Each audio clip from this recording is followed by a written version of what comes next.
Hello everyone, मैं अनिल कुमार सिंह स्वागत करता हूं आपका आपके यूट्यूब चैनल विश्व भारती क्लासेस में। अभी हम आपके लिए जो इंस्टीट्यूट में मॉक टेस्ट चल रहा है उसका क्वेश्चन आपके सामने रख रहे हैं। इसी क्रम में इंडियन इकोनॉमी का 2 सेट हम आपके पास रख चुके हैं। पहले सेट में 25 क्वेश्चन थे, फिर 25 क्वेश्चन थे।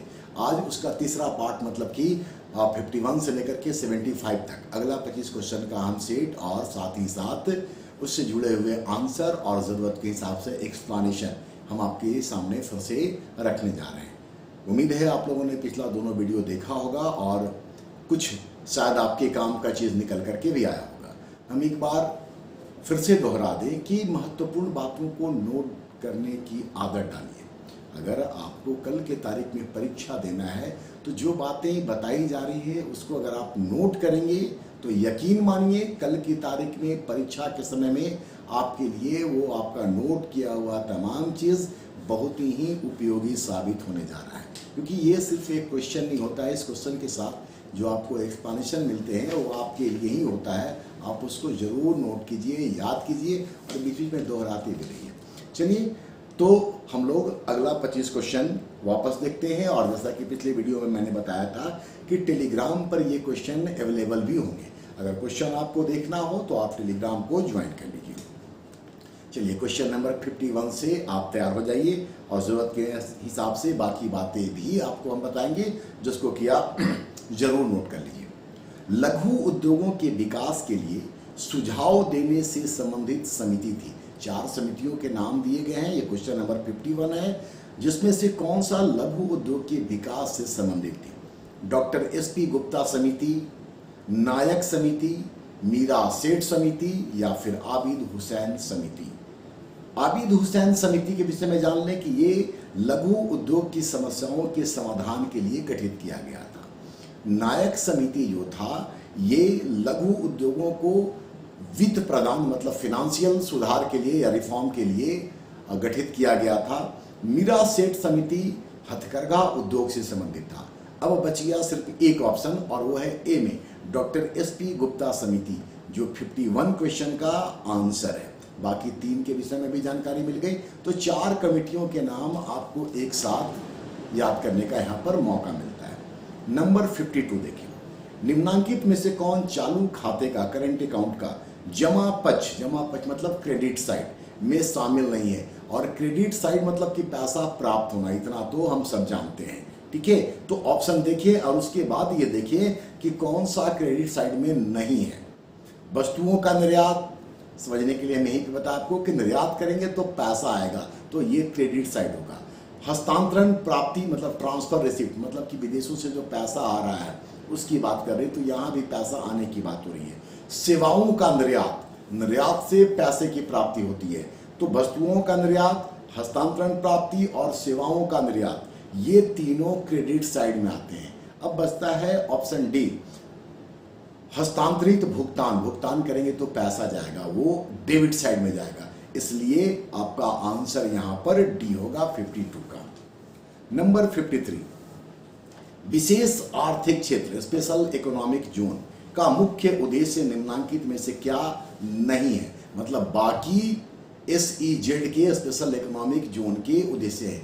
अभी जो BPSC का एग्जाम हुआ 68, तो वहां पर भी इससे जुड़े हुए सवाल पूछे गए हैं, ठीक है। ऑप्शन को देखिए, आत्मनिर्भर अर्थव्यवस्था का निर्माण, ये आंसर नहीं होगा क्योंकि ये SEZ का उद्देश्य नहीं है। आत्मनिर्भर अर्थव्यवस्था में बेसिकली क्या होगा कि जो अर्थव्यवस्था होगी वो क्लोज हो जाएगी और स्पेशल इकोनॉमिक जोन बेसिकली निर्यात से संबंधित होता है, निर्यात को बढ़ावा देने के लिए होता है।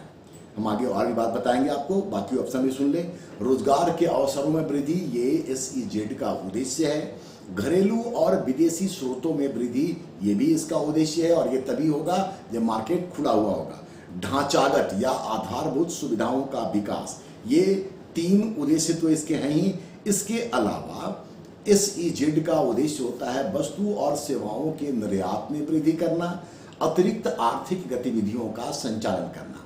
तो ये इसके उद्देश्य होते हैं। 3 आपके ऑप्शन में है, प्लस वस्तु और सेवा का निर्यात और अतिरिक्त आर्थिक गतिविधियों का संचालन करना। ये जो स्पेशल इकोनॉमिक जोन है ये 1 अप्रैल 2000 से एक अधिनियम के तहत लागू किया गया और इसका उद्देश्य होता है विदेशी निवेश को बढ़ावा देना, देश के व्यापार को अंतर्राष्ट्रीय प्रतिस्पर्धा के युक्त बनाना और साथ ही साथ वैसे वातावरण का निर्माण करना जहां निर्यातकों को किसी प्रकार का कोई अनावश्यक परेशानी का सामना ना करना पड़े। तो 1 अप्रैल 2000 से SEZ एक्ट लागू हुआ, जिसके की कई सारे उद्देश्य हैं जो मैंने क्वेश्चन और उसके बाद ऐड करके आपको बताने का काम किया है। अब क्वेश्चन नंबर 54, तकनीकी प्रगति सूचकांक टेक्नोलॉजिकल प्रोग्रेस इंडेक्स का प्रतिपादन 2001 में किसके द्वारा किया गया? अगर ये क्वेश्चन भी पूछा जाए कि तकनीकी प्रगति सूचकांक कब से जारी की जा रही है, तो क्वेश्चन में ही उसका आंसर है कि ये 2001 से जारी की जा रही है और इसको जारी करने वाला जो संस्था है वो है UNDP। हम सीधा आंसर आपको बता रहे हैं, यूनाइटेड नेशन डेवलपमेंट प्रोग्राम। और जो तकनीकी प्रगति सूचकांक होता है इसके 4 डायमेंशन या 4 एस्पेक्ट या 4 आयाम हैं जिस पर इसका आकलन किया जाता है। प्रौद्योगिकी का सृजन, मतलब टेक्नोलॉजी का निर्माण करना, सृजन करना, नवीनतम खोजों का प्रसार करना, जो प्राचीन खोजें हैं उनका प्रसार करना, नवीनतम और प्राचीन दोनों का, और साथ ही मानव कुशलता को बढ़ावा देना, ये तकनीकी प्रगति सूचकांक है। और UNDP के द्वारा 2001 में HDI रिपोर्ट के साथ ही इसको जारी किए जाने की प्रक्रिया शुरू की गई थी। अब देखते हैं क्वेश्चन नंबर 55 और ये आसान क्वेश्चन है। सार्वजनिक वितरण प्रणाली के संदर्भ में क्या सही नहीं है? ए, यह केंद्र एवं राज्य सरकारों द्वारा संयुक्त रूप से संचालित होती है।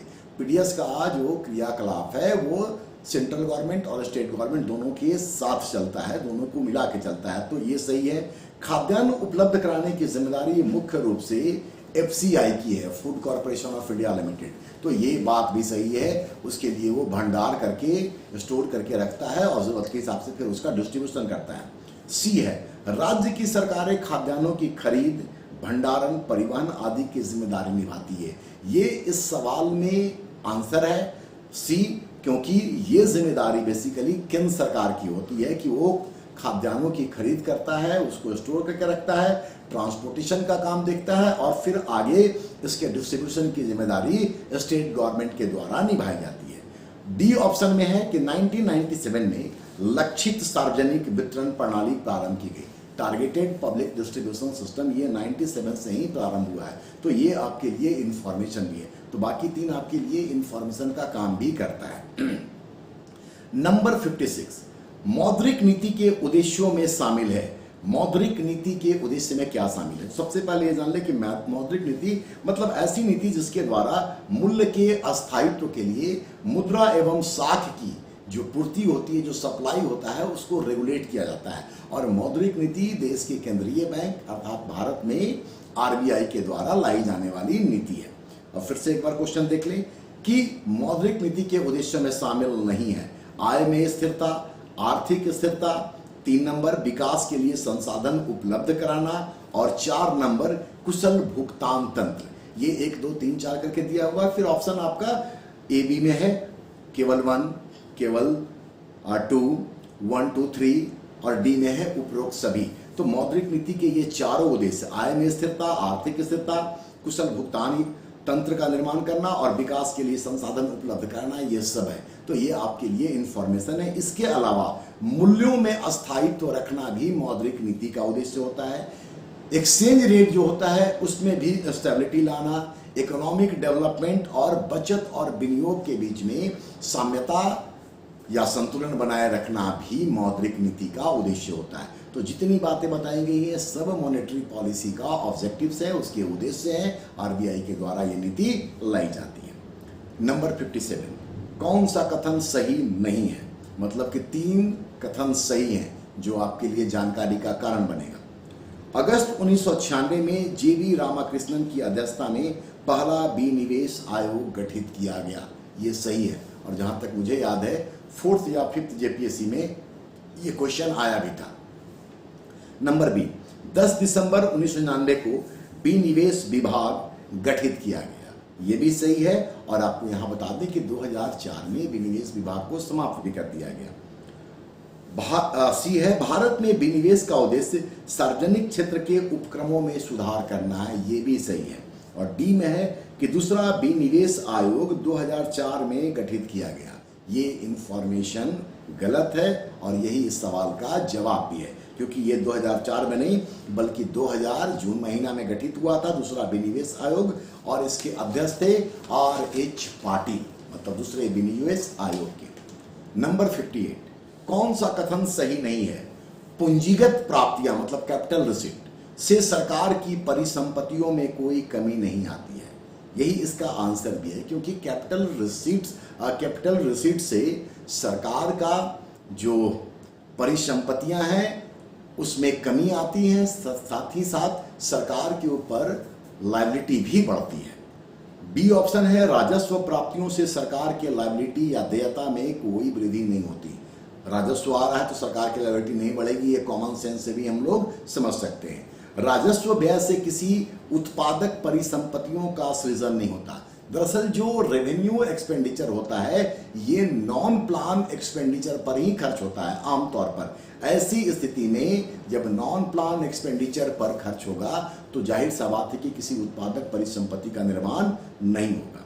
और डी, पूंजीगत व्यय से उत्पादक परिसंपत्तियों का निर्माण होता है। जो कैपिटल एक्सपेंडिचर होते हैं वो प्लान एक्सपेंडिचर पर खर्च किए जाते हैं, तो प्लान करके खर्च किया जाएगा तो फिर है कि वहां से नए असेट्स का निर्माण निश्चित तौर पर होगा। तो इसका सही आंसर है ए, क्योंकि पूंजीगत प्राप्तियों से सरकार की परिसंपत्तियों में कोई कमी नहीं आती है, ये ऑप्शन में लिखा हुआ है, लेकिन वास्तव में कमी आती है और सरकार की लायबिलिटी भी बढ़ती है।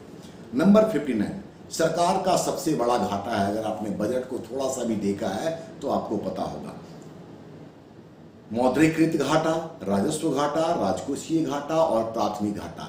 इसका सही उत्तर है सी, राजकोषीय घाटा, मतलब कि फिस्कल डेफिसिट। ये सरकार का सबसे बड़ा डेफिसिट होता है। फैक्ट है, इसको दिमाग में रखिए। आने वाले दिन में हम आपको बताएंगे कि ये तमाम प्रकार के डेफिसिट होते क्या हैं, कैसे इनका आकलन किया जाता है। नंबर 60, जब कर की दर शुरू में कर के आधार में वृद्धि होने पर बढ़ती है परंतु बाद में स्थिर हो जाती है तो उसे कौन सा कर कहते हैं? इसका आंसर है प्रोग्रेसिव टैक्स, प्रगामी कर। और भारत में इसका सबसे अच्छा उदाहरण है प्रगामी कर का इनकम टैक्स। एक स्लैब के साथ ये बढ़ता है लेकिन एक स्टेज के बाद फिर ये स्टैग्नेंट हो जाता है, स्थिर हो जाता है। ठीक है, तो आंसर होगा ए। नंबर 61, भारत में राष्ट्रीय stock exchange, national stock exchange की स्थापना किस समिति की सिफारिश पर 26 अप्रैल 1993 को की गई? मतलब कि नेशनल स्टॉक एक्सचेंज अप्रैल 1993 में गठित हुआ, किस समिति के रिकमेंडेशन पर? यह क्वेश्चन है। तो क्वेश्चन भी अपने आप में उसके स्थापना वर्ष को लेकर के आपको एक जानकारी दे रहा है। Option A, S.A. दवे समिति। S.A. दवे समिति की अनुशंसा पर SEBI, security and exchange board of India का गठन किया गया था, सेबी का गठन किया गया, तो ये आंसर नहीं होगा। बी है फिरवानी समिति।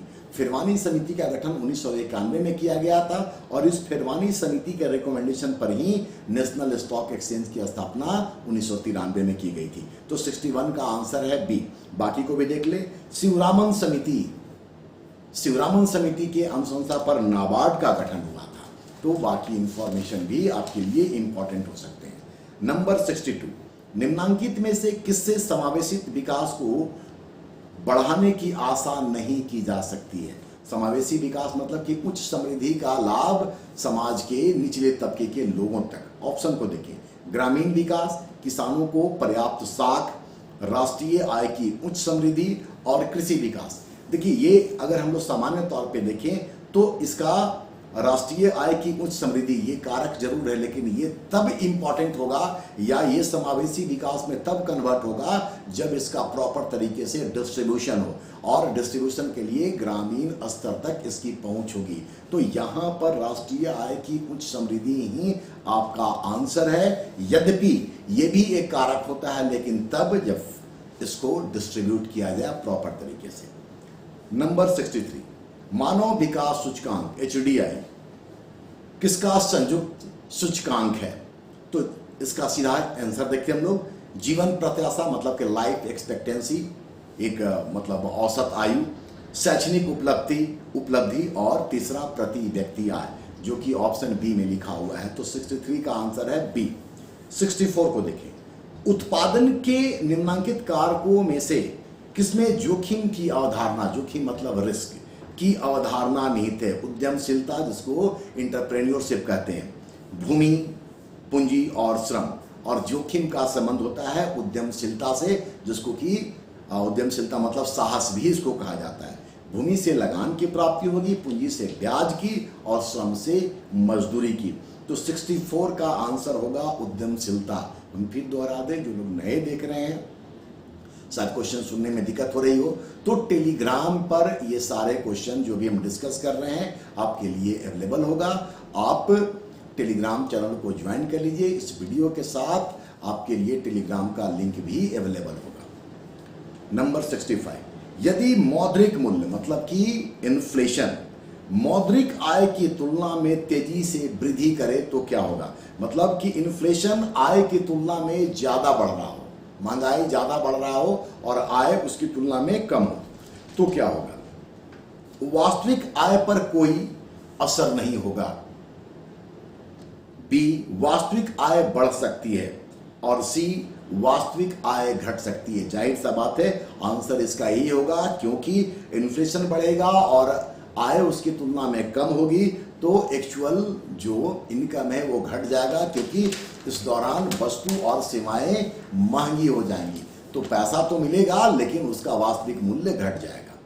66 को देखिए, चतुर्थ पंचवर्षीय योजना से संबंधित नहीं है। मतलब एक पॉइंट ऐसा है जो कि 4th 5 ईयर प्लान से रिलेटेड नहीं है और बाकी सब उससे जुड़े हुए हैं। ऑप्शन को देखिए, यह गाडगिल फार्मूला पर आधारित है। ये बिल्कुल सही है कि चौथी पंचवर्षीय योजना इस फार्मूले पर ही आधारित थी। इसके साथ ही चौथी पंचवर्षीय योजना में अशोक रुद्र और जालान मॉडल का भी प्रभाव था। तो अशोक रुद्र, जालान मॉडल और गाडगिल फार्मूला ये 4th 5 ईयर प्लान से रिलेटेड है।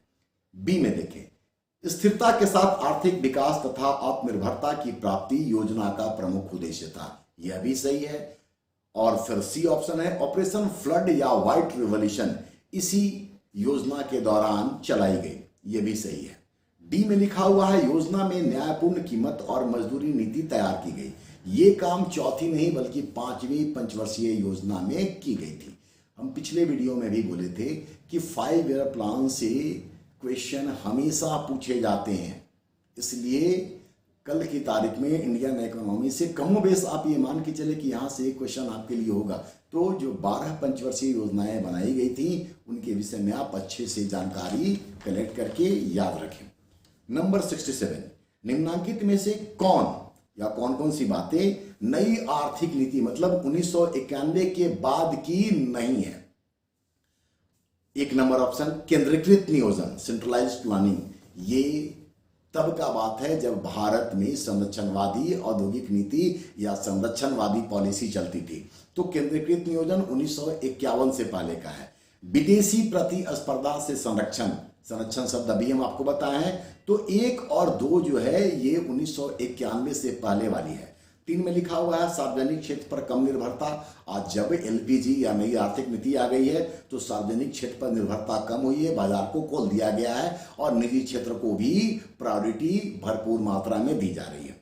और चौथा है, आयात प्रतिस्थापन एवं निर्यात संवर्धन। तो 3 और 4, सार्वजनिक क्षेत्र पर कम निर्भरता और आयात प्रतिस्थापन एवं निर्यात संवर्धन, ये 1991 या नई आर्थिक नीति के बाद का है और बाकी जो रेस्ट 2 बचते हैं वो पहले का है। तो जो ऑप्शन बना हुआ है उसके हिसाब से इसका आंसर होगा डी, 1 और 2। 68, दीपक मोहंती समिति का संबंध है। ऑप्शन देखिए, वित्तीय समावेशन से, यही इसका सही उत्तर भी है। 2015 में यह समिति गठित की गई थी वित्तीय समावेशन के लिए, दीपक मोहंती। आगे भी देख लें, शहरी सहकारी बैंक, इसके लिए जो समिति गठित की गई थी वो था आर गांधी समिति। आर गांधी समिति शहरी सहकारी बैंक से संबंधित था। सी में है, मनरेगा योजना के क्रियान्वयन की समीक्षा के लिए। ये एकदम लेटेस्ट कमेटी है, लास्ट ईयर ही ये कमेटी गठित की गई है और अमरजीत सिन्हा की अध्यक्षता में यह कमेटी गठित की गई। और डी है, मौद्रिक प्रणाली पर पुनर्विचार के लिए। इसके लिए जो समिति गठित की गई थी वो थी सुखमय चक्रवर्ती समिति। नंबर 69, लक्षित सार्वजनिक वितरण प्रणाली टीपीडीएस किस वर्ष प्रारंभ किया गया? पीछे के क्वेश्चन में भी ऑप्शन में ये बातें सामने आई थी और वहां हम बता चुके हैं। इसका आंसर है डी, 1997। अब देखें क्वेश्चन नंबर 70, जो बिल्कुल कॉन्सेप्ट बेस्ड है। इन्फ्लेशन में कौन कौन लाभान्वित नहीं होंगे? मुद्रास्फीति में किसको किसको लाभ नहीं होगा? 1 2 3 4 करके है, उसके बाद फिर आपको सही उत्तर का चयन करना है। 1 नंबर है इन्वेस्टिंग क्लास मतलब कि विनियोगी वर्ग, 2 नंबर पे व्यापारी वर्ग, 3 नंबर पे कृषक वर्ग और 4 पे ऋणदाता मतलब कि क्रेडिटर। किसको किसको लाभ नहीं होगा? तो इन्फ्लेशन होगा उस समय मुद्रा का जो वास्तविक वैल्यू होगा सो घट जाएगा। ठीक है, मुद्रा की मात्रा जो भी हो लेकिन उसका एक्चुअल वैल्यू जो है, उसका जो परचेजिंग पावर है सो कम हो जाएगा। इसी आधार पर अगर आप मुद्रास्फीति के प्रभाव को समाज के अलग अलग लोगों पर क्या और कैसे पड़ता है, अगर इसको जानते हैं तो यह आंसर आपके लिए बहुत आसान है, अदरवाइज आपको सिर्फ सोचना पड़ेगा। खैर, इसका उत्तर है कि कौन कौन लाभान्वित नहीं होंगे। तो लाभान्वित नहीं होगा इन्वेस्टिंग क्लास, मतलब जो 1 नंबर पे लिखा हुआ विनियोगी वर्ग, क्योंकि उसके द्वारा जो पैसा दिया गया है जब उसको वो पैसा मिलेगा और इन्फ्लेशन की स्थिति होगी तो दिए गए मुद्रा का वास्तविक कीमत कम हो जाएगा। ठीक है, तो उसको नुकसान होगा। और साथ ही नुकसान होगा क्रेडिटर को, ऋणदाता को, मतलब कि ऋण देने वाला को, क्योंकि जब उसको पैसा अपना वापस मिलेगा तो फिर उसका वही बात कि उसका वैल्यू कम हो गया होगा तो उसको नुकसान होगा। इसका मतलब यह है कि बाकी जो 2 हैं, व्यापारी वर्ग और कृषक वर्ग, इन्फ्लेशन में इनको लाभ होगा क्योंकि उनके उत्पाद का कीमत बढ़ जाता है। नंबर 71, राज्य वित्त निगम स्टेट फाइनेंस कॉर्पोरेशन के क्रियाकलापों पर निगरानी कौन रखता है? हम सीधा इसका आंसर बताते हैं जो ऑप्शन डी में है, संबंधित राज्य, जिस राज्य का ये स्टेट फाइनेंस कॉर्पोरेशन है, और साथ ही SIDBI, SIDBI, small industries development bank of India. Number 72, उपभोक्ता मूल्य सूचकांक कंज्यूमर प्राइस इंडेक्स के आंकड़े कौन जारी करता है? 1 नंबर या ए नंबर पे वाणिज्य एवं उद्योग मंत्रालय। यहां आप जान लें कि होलसेल प्राइस इंडेक्स जो है वो वाणिज्य एवं उद्योग मंत्रालय के द्वारा जारी किया जाता है। बी में है वित्त मंत्रालय, उसका CPI से कोई लेना देना नहीं है। सी में है सांख्यिकी और कार्यक्रम मंत्रालय, यही इसका सही उत्तर होगा। और डी ऑप्शन में गृह मंत्रालय लिखा हुआ है जो सिर्फ खाना पूर्ति करने को है। तो सी सांख्यिकी और कार्यक्रम मंत्रालय CPI कंज्यूमर प्राइस इंडेक्स जारी करता है और वाणिज्य और उद्योग मंत्रालय होलसेल प्राइस इंडेक्स जारी करता है। नंबर 73, करंट अफेयर से बजट से जुड़ा हुआ क्वेश्चन है। वर्ष 2023-24 के बजट में रेवेन्यू डेफिसिट अनुमानित है GDP का कितना %? सही उत्तर है 2.9%, जो कि ऑप्शन बी में है। 73 का आंसर भी होगा। और रेवेन्यू डेफिसिट निकालने के लिए क्या करेंगे? Revenue expenditure minus revenue income या revenue receipt. Revenue expenditure non plan पर भी होगा, प्लान पर भी होगा। रेवेन्यू रिसीट में क्या आ जाएगा? टैक्स रेवेन्यू और नॉन टैक्स रेवेन्यू, दोनों अमाउंट को आपस में ऐड करेंगे तो रेवेन्यू रिसीट होगा।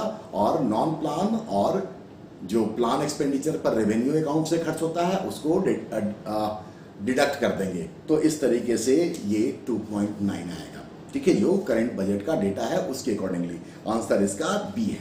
नंबर 74, ब्याज अदायगी इंटरेस्ट पेमेंट जो सरकारी खर्च का या बजट का सबसे बड़ा मद रहा है, वर्ष 2023-24 के बजट में यह कुल बजट का कितना प्रतिशत है? ये जान ले कि इंटरेस्ट पेमेंट बजट का सबसे बड़ा खर्च होता है और ये 23-24 के बजट में 23.98 जो ऑप्शन बी में है ये रकम खर्च किया जा रहा है बजट से। और इस सेट का 75वां या टोटल 25वां इसके लिए बात करें। और आखिरी क्वेश्चन, 31 जनवरी 2023 को 2022-23 का आर्थिक समीक्षा वित्त मंत्रालय के द्वारा बजट प्रस्तुतिकरण के एक दिन पहले जारी किया जाता है। 31 जनवरी 2023 को 2022-23 का आर्थिक समीक्षा वित्त मंत्री ने संसद में प्रस्तुत किया, जो कि वित्त मंत्रालय के आर्थिक सलाहकार खाली जगह है के निर्देशन में तैयार किया गया। ऑप्शन देखें, श्री साजी केवी या केवी साजी, बी श्री वी अनंत नागेश्वरन, सी में डॉक्टर के शिवन और डी में अजीत कुमार मोहंती। 4 नाम है, चारों करंट से जुड़े हुए हैं, इसलिए सबके विषय में बता दें। श्री साजी के भी ये नाबार्ड के अध्यक्ष हैं, NABARD, National Bank for Agriculture and Rural Development. K Sivan ये इसरो के, इंडियन स्पेस रिसर्च ऑर्गेनाइजेशन के चेयरमैन हैं। और अजीत कुमार मोहंती ये BARC, Bhabha atomic research centre के डायरेक्टर है। तो इसका सही उत्तर है श्री वी अनंत नागेश्वरन, जो कि वित्त मंत्रालय के आर्थिक सलाहकार थे। उनके द्वारा ही आर्थिक समीक्षा या इकोनॉमिक सर्वे प्रस्तुत किया गया या तैयार किया गया। प्रस्तुत तो वित्त मंत्री करेंगी, ठीक है। तो ये 75 क्वेश्चन हो गए आपके 3 पार्ट में, 25, 25 और 25 के क्रम में।